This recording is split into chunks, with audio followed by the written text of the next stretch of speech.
Humans of the cardboard, welcome back to Just Nuts, guys. Today we are taking a peek at more Darkwing Blast reveals. We've actually got some pretty sweet ones here. I was kind of sitting back and I was like, wait a minute, there's no Tactical Masters stuff in this set. And then lo and behold, we get pretty much one card for each archetype here. And they're kind of nice. We're going to go through those three today. Before we get into it though, I do want to say shout out if you are a Pokemon fan such as myself. Apparently for the new games that are coming out in December or November, Scarlet and Violet, huge leaks have been coming out over the last couple of days. Guys trying to just leak a ton of stuff on the game, and it is not 100% confirmed, but like pretty much it's being taken as like confirmed information. If you're interested in that stuff, check out A-Drive. He's one of the best like news coverage channels for that stuff. He's great, and he's also like really close to 1 million subs, so that'll be awesome. Yeah, so, you know, not Yu-Gi-Oh stuff, but if you're interested in that, that's cool. But without further ado, let's jump into this thing. Let's start off with this guy. This thing is cool looking, by the way. It's like a flower wolf thing. Looks really cool. This is Frecky, the Runic fan. So I believe Runic is now technically I don't know if it's like officially official, but I think this is going to be the TCG name for this archetype, the Mr. Rune archetype in the TCG. But this is a level 5 Dark Beast Fusion Effect monster, 2,000 attack, 1,000 defense. It's actually not bad though, because like none of the Mr. Rune monsters have a decent stat line. They're all pretty small as far as I remember. So actually having something hit 2K is fine. It's nice enough.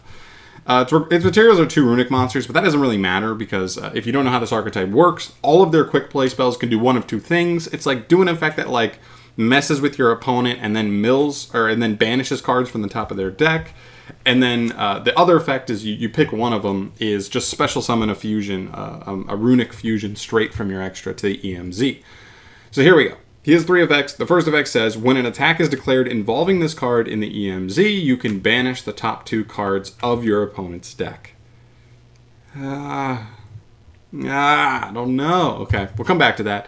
Second effect, neither player can take damage from battles involving this card. Okay. And thirdly, if this card on the field is destroyed by battle or card effect, target a runic quick play spell in the graveyard, add it to your hand.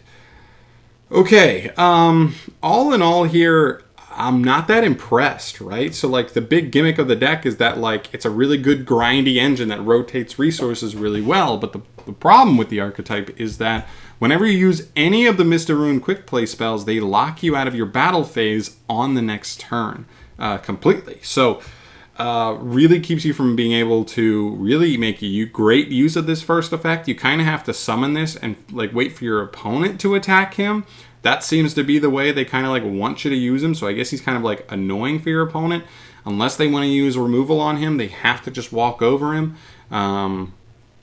In which case they'll lose another 2 cards from their deck. So I guess that effect kind of applies to like the more pure version. I just feel like it kind of counteracts what like the deck already wants to do. I would have liked to see one of these fusions be a little more proactive, like do something. What if he just had like a removal effect? Like that'd be like really nice, and he'd be a body. I don't know. Just kind of missed the mark there. Neither player taking damage, not a huge deal. Again, kind of just you want your opponent to attack over him, so you summon him in attack, and then when they do, you get an add back. And then the third effect is a fine float effect, but just adds a quick play back from grave. You're already trying to shuffle quick plays back into the deck to draw when you use the field spell, so I don't know how often that'll come up. To me, this is like, I don't even know if it's playable. There's like 2 targets already out of the fusions that are like pretty good. Munin's like, I think the really good one, and then the other one is Gary. I think he adds back from grave to reestablish like the field spell if you ever lose it. Outside of that, I don't know if you need to play any of the other ones. Maybe in a pure version you would, just because I just don't think it's necessarily something you have to play. So really weird here. I thought this was going to be better. I saw this and was like, another fusion. Wow, they must be adding something like particularly that they didn't have covered. And this card really doesn't do it for me. I don't really think this moves the needle at all for Mr. Rune or Runic. Next up, we move to a new Vaallance card. Yes, I said Vaallance. Apparently, the TCG name of this archetype is Vaallance, not Vaallance, which is fine. I mean, it's close enough. This is Vaallance Vacaning Solo Activation.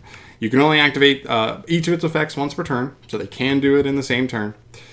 First effect, place one Vaallance Pendulum monster from your deck in your Pendulum zone. Let's go. That like this deck felt like it was missing a like starter spell card. I think this might be it.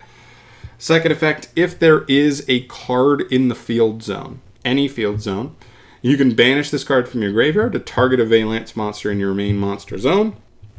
Move it to an adjacent monster zone horizontally. Really, really good.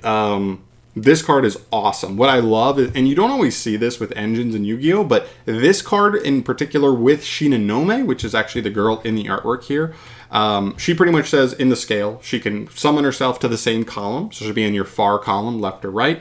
And then while she's on the field, the turn she's been special summoned, she can just add a spell. So she searches this, or this searches her, to like get her into the scale. And then if you have any access to any field spell, I've heard people talk about combining this archetype with Zephyras, or there's multiple Pendulum archetypes that use field spells. So whatever you come up with, activate a field spell, get it on the field, then you can use this effect engrave to move Shinonome, and then when she's moved, she can actually search another Vaallance monster too. And because she's vacated that zone, you'd be able to summon to that zone as well if you wanted to use another Vaallance extension effect. So really, really good. This really pushes the deck in terms of making the engine just feel way more worth it. The problem is definitely that you still have to consider the restriction. They do have some pretty brutal restrictions. They all pretty much say the turn you use their effect to summon themselves from the scale, you cannot special summon for the rest of the turn except for Vaallance and extra deck monsters. Or monsters from the extra deck. So you can still pen summon anything from the extra deck, but you cannot pen summon anything that's not Vaallance from hand, which is kind of a problem for certain decks or certain engines, pendulum-wise, that you would want to combine with this deck. But still, it still feels like the deck is missing like a full-on win condition. Like they have a fusion, but it doesn't seem that good. If they got a like legit fusion or a link monster or something that legit got them good payoff, I do think this spell really, really is kind of exactly what they were looking for as far as pushing the engine. Now they just need the payoff for the engine. We'll see if they get it. So very cool there. Finishing up here, we have Lady of the Labyrinth. My God, that is a new, what some people would refer to as a mommy. That hurt to say. Okay, this is Lady of the Labyrinth, level 8 Dark Fiend effect monster, 3,000 attack, 2,900 defense. This thing is big. First and third effects are hard once per turn. If a Labyrinth card's effect, except for herself, or a normal trap card was activated previously this turn, quick effect, you can special summon this card from your hand in defense position. I like how open-ended this effect is. This is actually quite good to me, just because you can, as long, like even on your opponent's turn, you could have just activated a Labyrinth monster or a normal trap card at any point throughout the turn. Early in the turn, disrupt them, whatever, they keep playing, but you're just kind of chilling. There's no reason for you to fire this card too early. And then you can just drop it at the last second. The one downside I would say is that it summons in defense mode. That's pretty much the only downside with that effect, because it is 3,000, so being able to summon it immediately and just play an offensive game and like try to run over stuff would be really nice. It's not the biggest deal, but it's something to note. Second effect, while you control a set card, any set card, monster, spell, trap, whatever, your opponent cannot target this card with card effects. Also, it cannot be destroyed by your opponent's card effects. So 3,000 or 2,900, most likely 2,900 the turn you summon it, can't be destroyed and can't be targeted. That is kind of tough protection. That's pretty good. Staying power for sure. And in this deck, you're like almost always going to have a set card. And the third effect, when a normal trap card is activated, quick effect, you can set one normal trap with a different name directly from your deck. Holy crap. This card sets any normal trap in the entire game of Yu-Gi-Oh! Also, just another thing to note, like literally, okay, so like obviously the options are like almost endless for this, right? Setting any normal trap. This opens the gateway for you to be able to play one-offs for particular matchups because this card can fetch them. Now it is slow though, right? Because Most likely, this is only going to be able to trigger on your opponent's turn as you're disrupting them with a normal trap, in which case you would have to set something else. But there is also maybe the possibility of trying to play maybe something like Shade Brigandine in the deck so that you could use it turn one, like maybe use the Rhoda or the Stratos monster to search this girl. Then you'd use, and then she'd be able to summon from hand. Then you'd be able to like set Shade and activate Shade, and then this card would be able to set you any trap you want. So kind of like very particular matchup type stuff. Wow, this card is actually quite crazy. It's a little bit slow, but I think it's big enough with a solid protection effect that it's hard enough for your opponent to clear, so that like it kind of can help you hang around long enough to get multiple traps off of it. So I like it at the end of the day. I think this card's actually pretty powerful for the deck. It feels like a very welcome boss monster. It's also fine to draw. That's another thing I didn't mention, is the other two like good big boss monsters in this deck don't summon themselves from hand. They're actually quite bricky in hand. So the fact that they now have a boss monster that is just straight up like good to draw, it's just a pretty good extender and gives you insane grind game potential, and she's big and she applies a lot of pressure.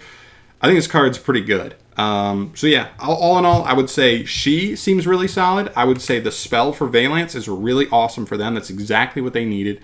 Now they just need like a Link 2 that's busted, like every archetype in Yu-Gi-Oh! And I would say this guy's the only one that missed the mark for me. But all in all, I'm happy. I'm happy Konami decided to throw these in here. Just something. We don't need the most broken stuff in every set, but like small things like this for these archetypes that come out.